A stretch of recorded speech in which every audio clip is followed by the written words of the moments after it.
ಧರ್ಮಸ್ಥಳದಲ್ಲಿ ಧರ್ಮಾಧಿಕಾರಿ ಡಿ ವೀರೇಂದ್ರ ಹೆಗ್ಗಡೆಯವರ 55ನೇ ವರ್ಷದ ಪಟ್ಟಾಭಿಷೇಕ ವರ್ಧಂತೋತ್ಸವ ಸಂಭ್ರಮ ಇಂದು ಶ್ರೀ ಕ್ಷೇತ್ರ ಧರ್ಮಸ್ಥಳದಲ್ಲಿ ಸಂಭ್ರಮದಿಂದ ಜರುಗಿತು. ದೇವಸ್ಥಾನ ಮತ್ತು ಬಸದಿಯಲ್ಲಿ ವಿಶೇಷ ಪೂಜೆಯನ್ನು ಸಲ್ಲಿಸಲಾಯಿತು. ದೇವಳದ ನೌಕರರು, ಊರಿನ ನಾಗರಿಕರು, ಭಕ್ತರು, ವಿವಿಧ ಸಂಸ್ಥೆಗಳ ನೌಕರರು ಹಾಗೂ ಅಭಿಮಾನಿಗಳು ಪೂಜ್ಯ ಹೆಗ್ಗಡೆಯವರಿಗೆ ಶ್ರದ್ಧಾ ಭಕ್ತಿಯಿಂದ ಗೌರವಾರ್ಪಣೆಯನ್ನ ಮಾಡಿದರು. ಹೆಗ್ಗಡೆಯವರ ನಿವಾಸದ ಬೀಡಿನ ಮನೆ, ದೇವಸ್ಥಾನ, ವಸತಿ ಛತ್ರಗಳು ವಿದ್ಯುತ್ ದೀಪಗಳಿಂದ ಅಲಂಕೃತಗೊಂಡಿತ್ತು. ಕರ್ನಾಟಕ ವಿಧಾನಸಭಾ ಅಧ್ಯಕ್ಷರಾದ ವಿಶ್ವೇಶ್ವರ ಹೆಗಡೆ ಕಾಗೇರಿ ಅಧ್ಯಕ್ಷತೆಯನ್ನು ವಹಿಸಿದರು. ಮಾಣಿಲ ಕ್ಷೇತ್ರದ ಮೋಹನದಾಸ ಸ್ವಾಮೀಜಿ, ಶ್ರೀಮತಿ ಹೇಮಾವತಿ ಹೆಗ್ಗಡೆ, ಹರ್ಷೇಂದ್ರ ಹೆಗ್ಗಡೆ, ಬೆಳ್ತಂಗಡಿ ಶಾಸಕ ಹರೀಶ್ ಮೊದಲಾದವರು ಇದ್ದರು. ಹಿರಿಯ ನೌಕರರಿಗೆ ಸನ್ಮಾನ, ಪ್ರತಿಭಾವಂತ ವಿದ್ಯಾರ್ಥಿಗಳಿಗೆ ಅಭಿನಂದನೆ ಹಾಗೂ ಸಾಂಸ್ಕೃತಿಕ ಕಾರ್ಯಕ್ರಮಗಳು ನಡೆದವು.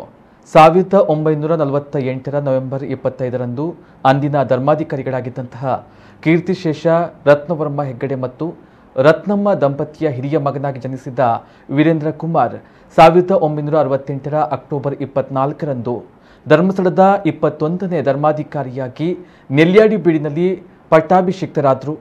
8 ಶತಮಾನಗಳಿಂದ ನಡೀತಾ ಇದ್ದಂತಹ ಅನ್ನದಾನ, ವಿದ್ಯಾದಾನ, ಔಷಧಿ ದಾನ ಮತ್ತು ಅಭಯದಾನಗಳೊಂದಿಗೆ ಡಿ ವೀರೇಂದ್ರ ಹೆಗ್ಗಡೆಯವರು ಪ್ರತಿ ವರ್ಷ ಉಚಿತ ಸಾಮೂಹಿಕ ವಿವಾಹ, ಕಲ್ಯಾಣ ಮಂಟಪಗಳು, ಶ್ರೀ ಕ್ಷೇತ್ರ ಧರ್ಮಸ್ಥಳ ಗ್ರಾಮಾಭಿವೃದ್ಧಿ ಯೋಜನೆ, ಆಯುರ್ವೇದ, ಪ್ರಕೃತಿ ಚಿಕಿತ್ಸಾ ವಿಧಾನ ಮತ್ತು ಯೋಗ ವಿಜ್ಞಾನಕ್ಕೆ ಕಾಯಕಲ್ಪ, ಸ್ವಉದ್ಯೋಗ ತರಬೇತಿ ಕೇಂದ್ರಗಳು ಮೊದಲಾದ ಹಲವು ಯೋಜನೆಗಳನ್ನು ದೇಶದೆಲ್ಲೆಡೆ ಆರಂಭಿಸಿದ್ರು.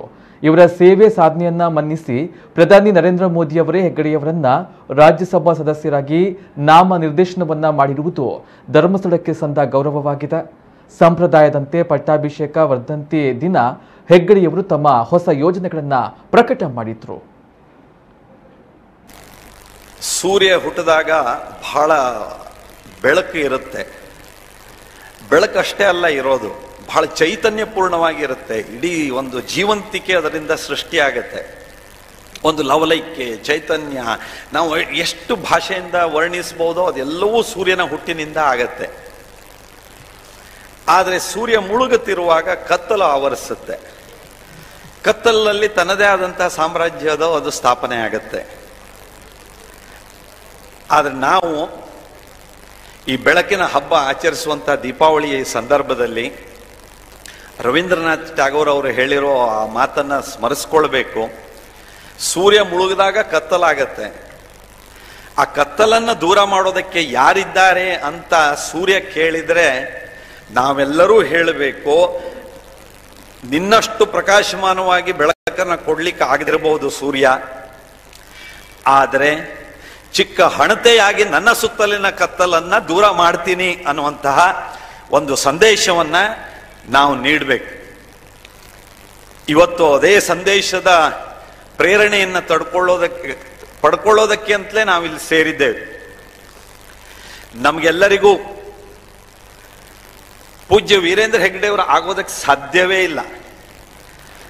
ಆದರೆ ವೀರೇಂದ್ರ ಹೆಗ್ಗಡೆಯವರು ಹಚ್ಚಿರೋ ದೀಪ ಏನಿದೆಯಲ್ಲ, ಅದು ನಮ್ಮ ಸುತ್ತಲಿನ ಕತ್ತಲನ್ನ ದೂರ ಮಾಡಿ ಬೆಳಕನ್ನ ಕೊಡೋದಕ್ಕೆ ನಮಗೆ ಸಾಧ್ಯ ಆಗೋದಿದೆ. ಹಾಗಾಗಿ ಬೆಳಕಿನ ಹಬ್ಬದ ಈ ಸಂದರ್ಭದಲ್ಲಿ ನಾವು ಗೌರವಾರ್ಪಣೆಯನ್ನು ನಡೆಸಲಿಕ್ಕೆ ಆದೇಶಿಸಿದ್ದಾರೆ. ಆ ಪ್ರಯುಕ್ತ ಎಡನೀರು ಮಠದ ವತಿಯಿಂದ ಇದೀಗ ಪರಮಪೂಜ್ಯ ಕಾವಂದರಿಗೆ ಪ್ರಸಾದ ಹಾಗೂ ಗೌರವಾರ್ಪಣೆ ಕಾರ್ಯಕ್ರಮವನ್ನು ನೆರವೇರಿಸ್ತಾ ಇದ್ದಾರೆ.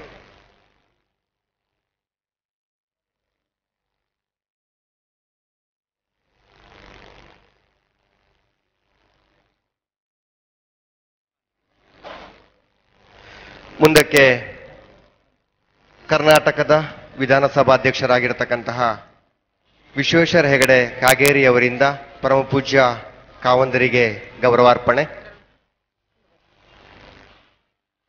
ಕರ್ನಾಟಕದ ವಿಧಾನಸಭಾಧ್ಯಕ್ಷರಾಗಿರತಕ್ಕಂತಹ ವಿಶ್ವೇಶ್ವರ ಹೆಗಡೆ ಕಾಗೇರಿಯವರಿಂದ ನಮ್ಮ ಶ್ರೀ ಕ್ಷೇತ್ರ ಧರ್ಮಸ್ಥಳದ ಪರಮಪೂಜ್ಯ ಡಾಕ್ಟರ್ ಡಿ ವೀರೇಂದ್ರ ಹೆಗಡೆ ಅವರಿಗೆ ಗೌರವಾರ್ಪಣೆಯನ್ನು ನೆರವೇರಿಸ್ತಾ ಇದ್ದಾರೆ. ಕ್ಷೇತ್ರದ ಭಕ್ತರು, ಪೂಜ್ಯರ ಭಕ್ತರು ಆಗಿರತಕ್ಕಂತಹ ವಿಶ್ವೇಶ್ವರ ಹೆಗಡೆ ಕಾಗೇರಿ ಅವರಿಂದ ಗೌರವಾರ್ಪಣೆ.